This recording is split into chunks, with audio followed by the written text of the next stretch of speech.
Greetings, comrades, and welcome to the eastern border. I wish I would be sleeping right now. It's again a nice low all-nighter. But it is what it is when I try to find out what actually happened with the so-called Russian Freedom Legion. And current events are just keeping me totally tight. Back to the news it is. Oh yeah, I'm getting married in less than a month also is a bit strange and nerve-wracking, but I'm managing. Before we start, I just like to mention that if you ordered a map and didn't message us or specifically Evit on Discord, then please do so, because we have a single map where someone asked for a map of North Vietnam and I think of Colorado, and I got those maps and they were pretty expensive.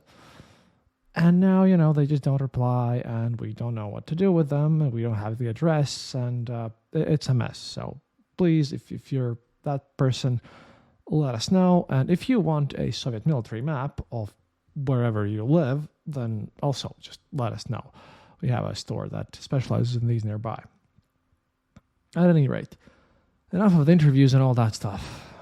Time to get back to the news.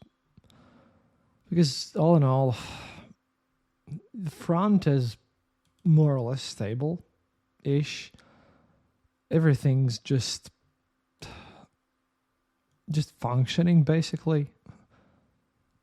Russians are just pushing onwards, yes, but it's nowhere near as horrible as people in the West seem to portray it.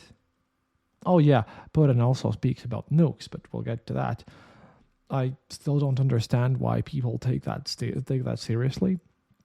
I was very confused when I found out that apparently in last September, during the whole Kharkiv offensive, where Ukraine retook a bunch of territory, the United States took it seriously and really prepared of what they would do if Putin would do a tactical nuclear strike or something.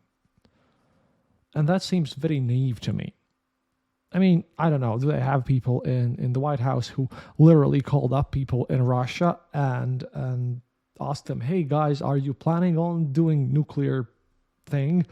And then actually believe them? Just seems so freakishly bizarre. I thought there are people who just, analyze Putin's actions and maybe, follow through with actually knowing what's up and knowing maybe their counterparts, but apparently sometimes no. I mean, if you haven't noticed, Putin always backs down when he's being pushed against. Always. Like Prigozhin would have succeeded easily, but even then Putin just backed down himself, and then he goes through the back door and does the sneaky stuff, but Putin is not one to stand up when he's being confronted. And he would not, do the nuclear option at all. If he would outright constantly deny that he would be doing nukes, then I'd understand. But,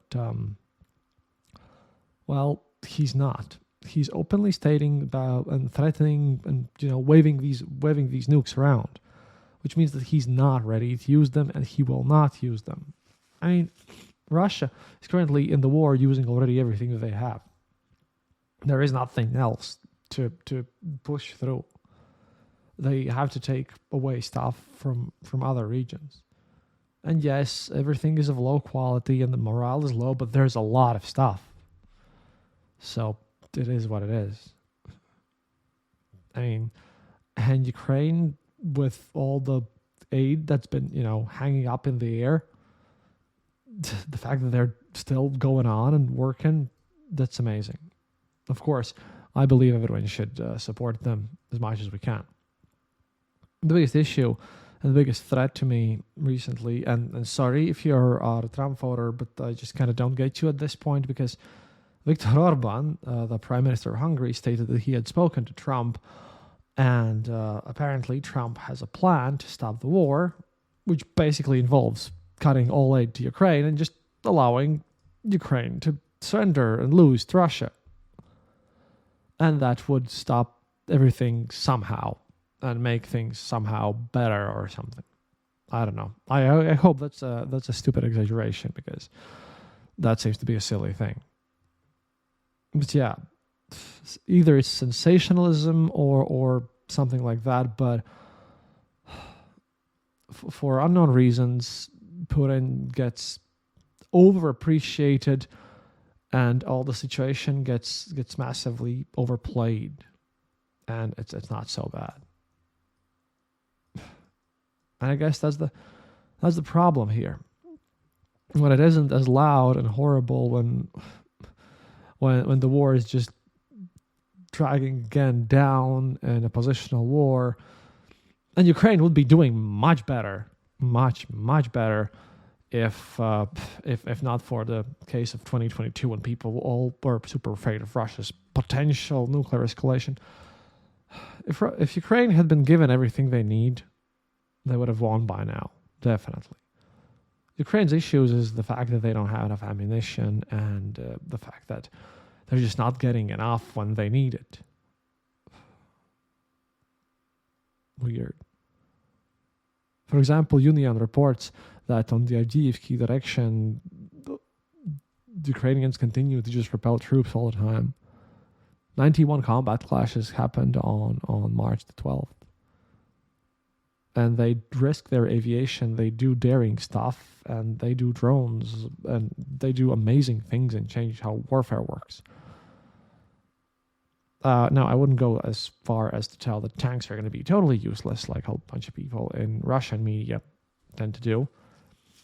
But I'm saying that Ukraine is doing its best, giving the limited materials that they have, and then I'm extra worried about what's going to happen next. But yeah, that's the thing.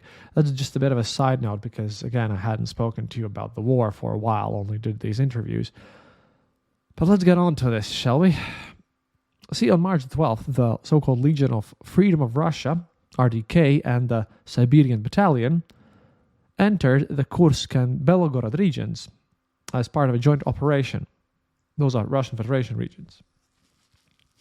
This operation apparently has several purposes. It's not even over yet. And the first one is very social and political. This is another demonstration for Russians that there are really some oppositional movements to the Putin's regime and people who are ready to fight for that stuff, unlike, modern Russian opposition who can't even agree on when are they going to go and protest against this so-called election. And it's totally weird. Because this was a mess why I practically didn't really sleep. Because at one point, the Z channels, the propaganda guys, these guys entered once again. What happened and what they wanted to do, I really didn't understand. Then, of course, all the Russian propaganda said that they had already been destroyed. Then there were videos about them kind of fleeing, but they weren't. And then turns out that they didn't flee and that there were fights still going on. And at this point, it's just a total mess. I have no clue even what's really going on. So far, we have only some comments from Mikhailo Podolyak. He is an advisor to the head of the Office of President of Ukraine, and he shared his opinion on how this whole thing is happening about the raid. He commented that this will not disrupt the so-called elections because there are no elections, but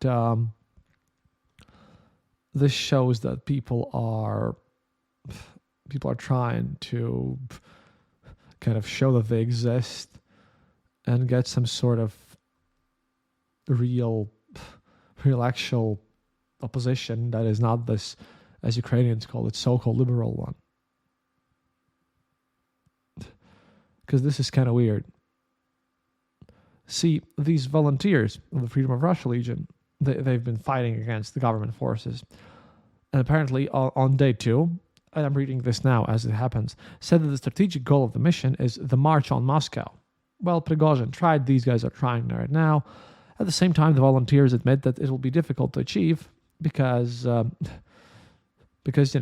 task for the coming days is to make sure that there are no Putin elections in at least several regions of the Russian Federation.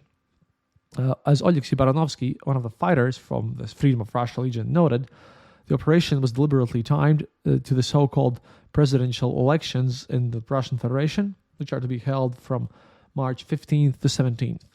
I'll be checking on how these look in my own embassy, by the way, like in Latvia. Are they even going to do that? On March 14th, the Freedom of Russia Legion announced the beginning of the second phase of the liberation operation of the territory of Russia, during which, as they call, defensive actions will be carried out from the air, specifically against military facilities in Kursk and Belgorod. Volunteer Oleksiy noted that the citizens of Russia who are not indifferent decided to express their political will, their attitude to these elections, to the regime of Vladimir Putin, in this very specific way. So yeah, it is strange, and it is weird, and they're doing things during the election. And the propaganda is trying to calm it down, and I can't call people, and it's like absolute bizarro world right now. Because, truth to be told, I can't really understand exactly what's happening, except, people who are reporting what they're doing. But, well, the photos that we're seeing is that there are actual fights, and that these guys apparently had destroyed the enemy control post. But it's a mess. If I will find out something more concrete, I'll of course inform you. But, well, might be interesting with all the election stuff. Now, talking about which, this sort of should show you what's actually happening in Russia. Because the first part is that, Putin managed to announce that if he gets elected, he will get elected. He announced proudly that he's going to increase until 2030 the minimum salary of Russia to be 350 euros per month, which is nice. But at the same time, Putin delivered a message to Russian lawmakers stating that apparently they're going to raise taxes. And it's weird because, I don't know what kind of a situation exists there in their economy when they have to announce tax increases before the election. But apparently, as I'm being told, they reached the yearly amount of budget deficits in 2 months. And they are now allocating 1/3 of their whole national budget to finance the military and the war in Ukraine, which is triple the amount of 2021. This is just weird. They have, by the way, a 7.4% inflation as well, and lots of things are going very, very poorly. Under this Putin's plan, again, this is just before election, which just shows you how either everything is, bad in Russia, or how Putin doesn't care. The government would raise personal income tax from 15% to 20% for those earning over 5 million rubles, roughly 55k USD, and from 13 to 15% for those making over 1 million rubles, roughly 11,000 USD. And those are annual numbers. Officials are also considering bumping up the corporate tax rate to 25% from the current 20%. So, they have to bump up taxes, and it's all just a weird mess. At the same time, like I said, Putin promised to boost living standards of Russians with big plans over the next 6 years. But obviously, knowing the budget, not going to happen. He just announced that he wants to give everyone massive birth rate benefits, like birth benefits and salary increases and everything, but all the money is going to the war. And no one's really cares. Meanwhile, in the funny Putin news, because, we spoke about the front and everything, this one goes to my dear listeners in Belgium. Yeah, Belgium. I don't really speak about Belgium often. I'm very connected to people in the Netherlands, Been there once, haven't been to Belgium, but yeah. See, on March the 6th, Putin spoke at the World Festival of Youth in Sochi. And he responded to a question from a Belgian festival participant. And said the following, quote, Belgium appeared on the world map as an independent state largely thanks to Russia and Russia's position, but this no longer matters today. And, well, obviously, a number of major Belgian media outlets very quickly picked up and fact-checked this. And, Belgian media points out that Russian Emperor Nicky I saw the 1830-1831 Belgian Revolution, which led to the establishment of an independent kingdom of Belgium, as a threat to the European order, and intended to send the troops to help the Netherlands suppress the uprising. It's kind of weird. Nicky also kind of abandoned his intervention plans only after Russia, got involved into the November uprising in Poland. So it's a bit weird. So Putin is increasing taxes, commenting on Belgium, not struggling at all with whatever is happening with the Liberation Legion, and life carries on somehow. And of course we have to talk about Girkin and Mr. Kalashnikov, but that's in the ending part of the episode. Here, I'd like to point all of you that yes, you can go and grab a coffee now, and that I was contacted in a bit of a mid-segment situation here. I was contacted by some people who wanted to support me, who offered some sponsorships, but I said no. For one, if you ever think about doing anything through this site called BetterHelp, please don't, because these guys, they advertise everywhere. They try to get me in as well. And although I am not someone that, is ashamed of going to therapy, I've had therapy in my life. BetterHelp literally has, just posted user private data on Facebook and stole millions of personal information and just sold it to third parties. They don't care about your privacy, and they just will sell your data. And the guy who runs the whole thing apparently has zero psychological education.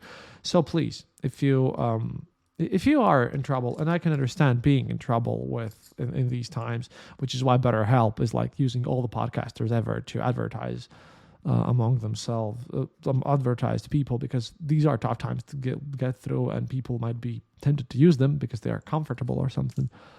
Please don't. And if you like, for example, like this online psychiatry thing, I don't know what to recommend you. Just if you need therapy, go get some. Just please don't fall for BetterHelp, because they will just sell your data. Just a PSA. I googled them up, and I just thought that you guys might need to know the fact that if you hear someone really advertising for showing ads for BetterHelp, I hope I don't on the Acast front at least. Again, I do not control what my random Acast plugs are in various other countries, but I hope it's not BetterHelp, because if it is, I will be sending some messages to them, because scammy businesses are not the thing that I want to be advertised on my show. But yeah, back to Girkin a bit. Just wanted to put this one in. After all, I've been working on this episode all night long, and remembered that really wanted to tell you this. You see, you can't really lose your roots, and we were here way earlier before everyone else on the web found out about Igor Girkin. So here you go. This comes from his wife, and I quote here.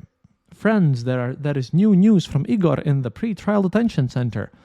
That his wife posts that. Lawyer Molokhov, together with other lawyers, visited him on March the 7th. He reports that Igor Ivanovich is cheerful and does not lose his spirit. I really would like to know how Girkin looks when cheerful, but whatever. Apparently, Igor does not sit idle. He writes analytics and also composes fables. For example, about the re-establishment of the Leningrad military district. However, according to his lawyer, he's very dissatisfied with the fact that he has not yet been granted a visit from his wife due to the fault of the court, and that his correspondence is strictly censored. It is a shame that because of specifically this censorship, we can't read Igor's analytical notes on the prospects of military and political situation in Transnistria or anything about the war, but, at least we now know why. He apparently, Girkin still, is following the latest events, and when asked about Navalny's death, he said that he considered it natural as, quote, "We are all not getting any younger, and prison does not add to our health." Lawyers report that Girkin is still eager to go to the front lines and has every reason to do so. Regarding the so-called Putin's elections, Girkin stated that he sees no sense for himself to participate in these elections and would not vote in them. And more updates. Next week, apparently, the criminal case will be sent to the Court of Appeal to set a date for a court hearing. Apparently, there's obviously no hope for actual changes, but, it's always fun to take a look at how these people are fighting against this Russian bureaucratic machinery. What I find the most interesting is that for some reason, somehow, they also consider that this Russia where Igor Girkin is sitting in prison and where's all this nonsense going on, that somehow is different from the Russia that they are fighting for. Which is just, I don't know, self-delusions are always a powerful thing. But yeah, Maxim Kalashnikov apparently had went to the front lines for a bit, and he, as usual, claiming that he's a futurologist, has now decided that it's hard to speak about the situation. He's decided that Russia now needs to do a full response, just as the Yemen Houthis did, and that Russia would do awesome if they would just cut off the internet access to the West. Now, I sadly cannot message him, but if one of the most intelligent Z patriots of all time are now trying to, pretend that Russia should absolutely act like random terrorists, that really says something about everything. He released a new book, though, which I'm going to try and get, which is going to be a bit problematic, seeing that the book is in Russia and I'm in Latvia, and I have no idea if getting his book through some sort of legal means, because I want it in a paper form, would even be possible. But, I'll deal with that after the wedding. Finally, I want to touch up on a segment that hadn't been here for a while now, I suppose. Again, because of all the interviews and all the madness with me getting married. It's your favorite, Meanwhile in Russia. And, it's partially funny because, in Russian Gosduma, the Duma deputy, one of the deputies, accused everyone who bought flowers for the 8th of March of financing Ukrainian army, because the national flower that people in Russia give to their women in International Women's Day are tulips, and apparently, that's associated with Holland, and, Netherlands give a lot of aid to Ukraine. So that was a mess. And that's not the main news. Not even the fact that apparently Russia's Central Statistics Office has announced that, quote, in the next 10 years in Russia, we might raise the age of young people to at least 38 years. That is, the Central Statistics Office wants to treat everyone who's at least up to 38 as being considered youth. I mean, that's a federal program of true rejuvenation. I'd say don't be shy and roll everyone who's at least 97, but still.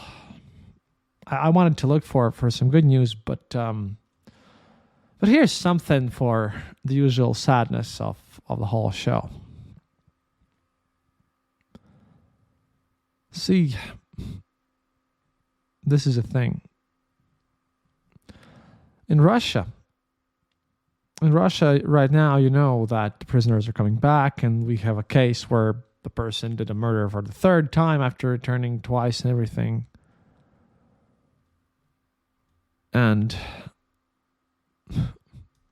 everything is just messed up there.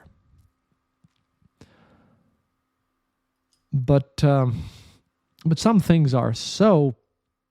I'm sorry for being too rude, maybe. I try not to be lately. But some things are too fucked up that I even have to react. In February of this year, Novosibirsk's Garin Mikhailovsky Library, that's a central library for kids in the town of Novosibirsk, posted about a recent recitation competition for school children called Dedicated to the Defenders of Fatherland.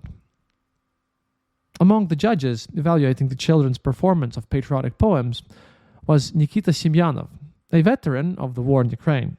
The post refers to him as a special military operation participant and a reconnaissance group commander. Shortly after, Semyonov visited the local school, spoke with the children there. Heroes of Russia, Novosibirsk, the local chapter of Russia's Association of Heroes, published photos from the meeting on social media. You probably know where this is going, but still. Next day, Semyonov's ex-wife, Polina, wrote a post telling a bit more about who this guy is while being in shock herself. See, Nikita Semyonov strangled his father-in-law in April 2021 after the two got into argument. This Alexander Makarenko was apparently listed as missing for over a month. His body was found in May, and police quickly closed in on Semyonov and arrested him. Semyonov confessed to the murder, saying that they both had started arguing while working together in the garage. As Makarenko was leaving, Semyonov grabbed him by the neck, put a plastic bag over his head, and strangled him with a wire. He then loaded the body into a car, took it into the plot of land he owned, and buried it into a pit.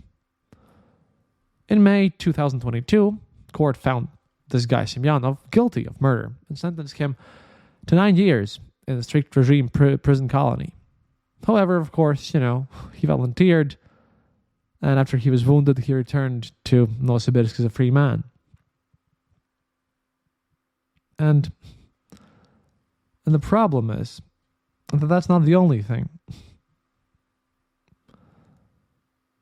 His acquaintance, Uliana, apparently also tied to his wife, published a thread recently where she posted things about, angry things about him even more, which kind of stunned me if those things are true, and I tend to believe her.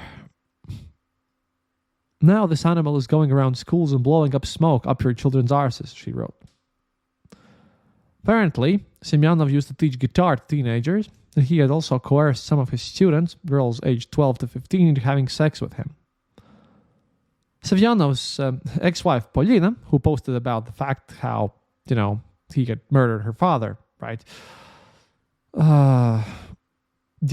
Was also 7 years his junior. And that's okay. I mean, we have a 6-year difference with my wife. However, I met Evita when she's 26 and I'm 34. Meanwhile, apparently Polina met this guy, Nikita Semyonov, when she was 10. He had worked at the school where Polina studied. Quote, "We slept together when I was 13, and I moved in with him at 15. I gave birth at 17, and when I was 18, we divorced."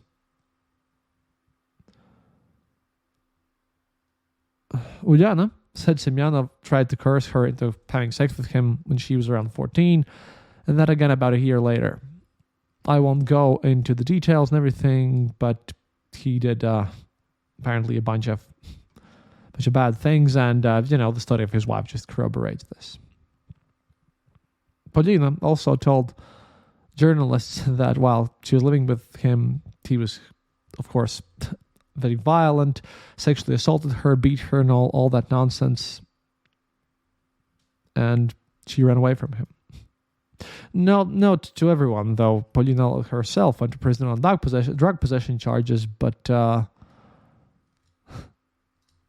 it's all a complete mess. That's the problem here. Also, journalists were unable to get in touch with Nikita himself. He told Novosibirsk journalists that he wasn't going to comment on the situation and that he didn't recommend publishing anything on him. He blamed his ex-wife Polina for allegedly abandoning a 5-month-old child and disappearing for 10 years. His representative there told local journalists that he's working in patriotic organizations and therefore, from a moral standpoint, everything is fine. And that's just one of the stories out there. This new patriotic thing. Putin is now trying to portray everything in a weird light, and this is the new norm. This is just something that is going to be even more and more normal out there. And I'm worried about, the people of Russia and everyday people who are going to have to live through this. When everyone comes back home, the 90s are going to seem like an island of peace anyway. By this point, I mean, if Russia wins, because everyone's been asking me what's going to happen if aid falls out, and what's going to happen to Russia. Well, here's some evidence for you. Russia's already lost, basically.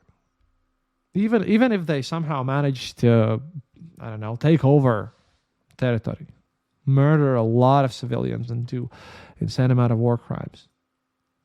What are they getting? A messed up economy?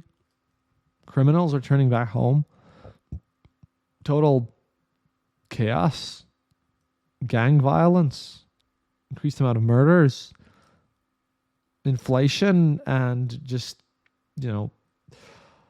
probably the lowest quality of life in the whole European continent? I don't really see how, in any rate, this could function and work out for Russia, especially since Putin is just going to fight until if he can't win the war, he's going to fight until he himself passes away or something. I don't know. There's not going to be any nukes. There's not going to be any stopping. There's only one way to stop Putin, and that's to make him back down. And truth to be told, the job of the rest of the world would be a lot more easier if there would be more people like this, like these volunteers that now raid Kursk and Belgorod. But I'm going to have to triple check on that, because that part, oh boy, you think this is long? I had cut out about an hour of various rumblings and comments which changed through the day about these guys. The war is taken on a strange front here. Had a lot of politics recently on the show. Didn't want to. It was kind of weird to get back on this whole war front, but it's all connected and all tied. I just hope that we can do our best to help Ukraine win, because I feel that Ukraine is just fighting for the safety of all of Europe more and more every passing day. And all that I can do is just do my best to support them. But yeah, that's it for today. Sorry for the long, rambly thing. It's just that after 3 interview episodes and me getting smacked by an electric scooter, really my eye was closed, then shipping off all the maps and then preparing to get married in a month. There was a lot to say, and most of it really didn't come out the way I wanted to because of all the messy script. But we're back on the right track. So thank you for listening. It's going to get better. It always does. Today I have to do a lot of calls and do a lot of bureaucracy. But yeah, if you like the show and you want to support it, please consider becoming our patron on patreon.com/easternborder. If you are a patron already, well, thank you. We appreciate it very much. And if you don't like Patreon, we're also on Ko-fi, or you could just go to easternborder.lv and like click the donate button there. Or, just send us an email. If you want to help me somehow, let me know. Because I know that after the war, I'm definitely going to try to get a PhD, proper PhD somewhere in a foreign university. But yeah, that's it for today. До свидания, товарищи. And remember, happiness is mandatory. And life's just getting weirder every minute.